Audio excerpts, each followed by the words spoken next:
We are back here with five-time world champion, Mr. Paul McBeth. How you doing today, Paul? Not too bad. Enjoying the sun out here right now. 5 world titles, and it wasn't that many years ago where one of them happened right here at Blue Lake Course in Portland, Oregon. How does it feel to return knowing that we have Blue Lake for 2 rounds and Glendoveer for 2 rounds? So Blue Lake was surprisingly a little bit tougher than I remember. So it was good to get out there and throw some shots. And I remember all the holes. I just didn't remember the order of it. So it was kind of like a unique surprise every time I finished a hole and walked to the next one. I'm like, oh, wait, this is when this hole was? So that was pretty cool to get back out there and play. But yeah, I really enjoy that course. Very minimal adjustments, I think, to make it, like a top 5 course in the world, to be honest. And have you had a chance to play the new course here at Glendoveer? Yes, yeah. So today I got my second round in. Long, but not as long as last year. Definitely took some length, and I feel like we're off the fairways a lot more this year. A little bit more in the big, I don't know what kind of trees these are, but they're huge. So we're utilizing those, and I feel like there's a lot more downhill shots, which in my opinion are more fun to throw. You get to see the disc really flying so you can control it. So yeah, I'm enjoying those kind of shots for sure.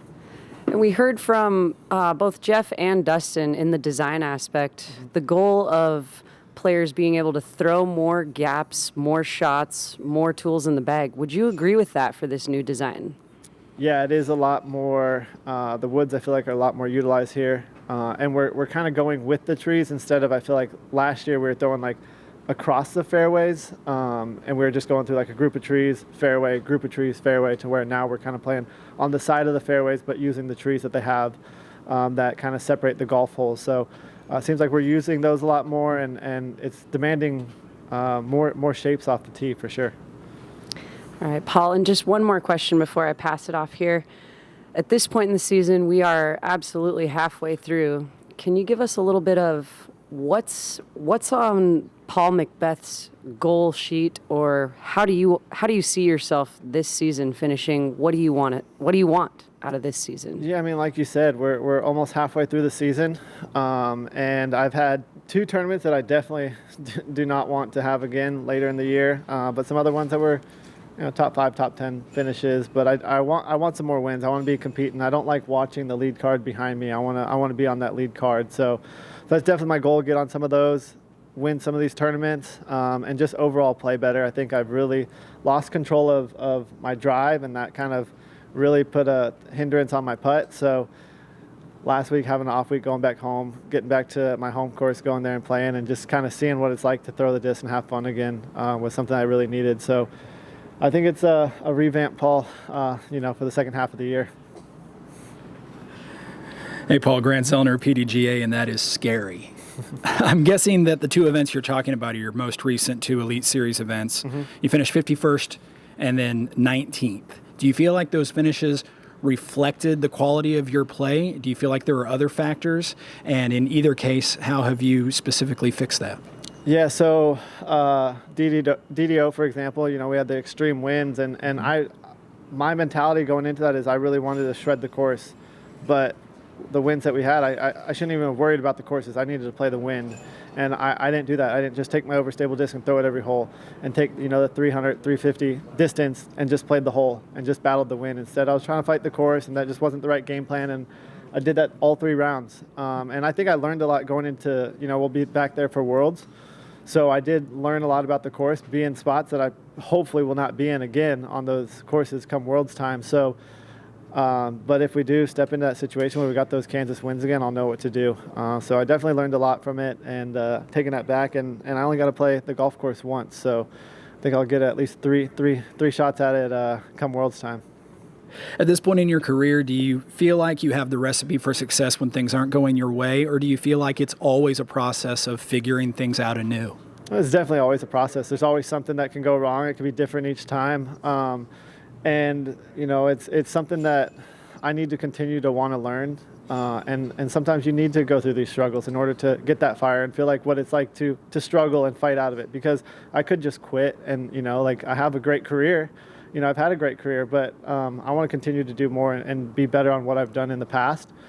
But I also understand that what I've done in the past isn't going to help me in my next tournament. You know, it's if anything, it hurts me more than anything because I'll have those expectations that I got to play to where I just need to come out here and throw and throw the way that I know I can and utilize my ability.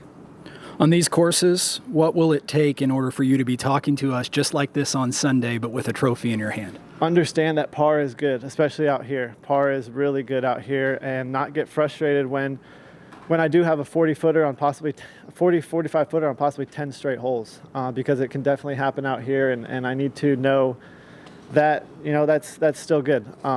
So it's just I got to understand that, and I think, you know, right now I already do understand it, but in that moment I need to be able to carry that over. And Blue Lake is definitely a little bit more attackable, but you can also fall into the same kind of pattern out there as well. Hello, Paul. Hello. A couple of abstract questions for you, kind of outside of the ropes of this tournament. This season especially, watching some of the shots that you've chosen to throw, angles-wise, shot shape-wise, notice that you've been throwing some pretty steep hyzers, whether it's hyzer flip or just power hyzer. Steeper than I've seen you in previous seasons throwing. Is that a conscious decision based on equipment you're choosing to throw, or are there lines that you're trying to throw differently? No, I think the biggest issue for me in my throw is I've been having trouble with my weight, and I've been getting way too on my front leg. So hyzer's been the only shot that I feel like I've been able to control and keep my weight back. And I'm sure if you go back, you can watch, or if anyone wants to go back and watch, you can see that my weight's way too far forward. So I'm really struggling on throwing the turnovers and things like that. So when we do play these golf courses and these open courses, I can really just rely on staying back and throwing the hyzer and trusting it. So I think it's kind of more of a crutch that I was using than working on the game, which, like I said, going back home, I think I've really been able to work on that and figure it out. And at this point for you, when you say work on that, is it more just trial and error in the field? And just go somewhere I know. I don't have to think about the course that I'm playing. I'm not working on trying to learn the course. I can go the course I know and just throw a turnover on a hole that's clearly a hyzer, but I know the course, so I'm just focused on working on my shots, which, of course, I could go out into the field and do that, but when you're on the road, you want to learn the course as much as possible. One last quick question. So we have a course on a golf course that is using a lot more of the trees. We have 2,000 spectators coming out here. Do you think that this type of property is the future of a wooded property in disc golf when it comes to spectators and events? I think it definitely can be. Right now, it's definitely the most accessible. You know, you don't just kind of stumble on this kind of land everywhere. So right now, I feel like it is the most accessible, but in the future, maybe someone will own this and this can be a private course, similar to how a lot of golf courses are private, you know, and a lot of them are city owned as well. So hopefully, you know, they see the value in that in disc golf, and we do have properties that are like this specifically for disc golf, which I kind of feel like Blue Lake is almost that way. Well, good luck, Paul. Mm-hmm. Thank you.